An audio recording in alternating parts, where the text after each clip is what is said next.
কিয়ামতের পূর্বে সূর্য যখন পশ্চিম দিকে উঠে যাবে তখন মাটির তল থেকে মাটি পেটে একটি প্রাণী বের হয়ে আসবে। এই প্রাণীটি মানুষের সাথে কথা বলতে পারবে।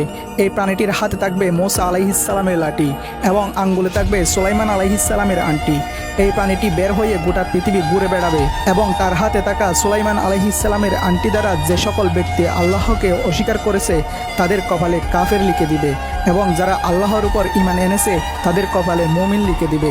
সেই সময় পৃথিবীর অবস্থা এমন হবে যে একজন মুমিন আরেকজন মুমিনকে দেখে চিনতে পারবে এবং একজন কাফের আরেকজন কাফেরকে দেখে চিনতে পারবে।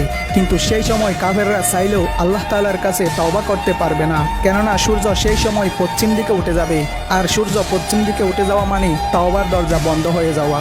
এই প্রাণীটি এসে সবাইকে উদ্দেশ্য করে বলবে, মানুষ কোরআনের আয়াত অস্বীকার করত, আর আমিও ছিলাম কোরআনের আয়াতের অংশ।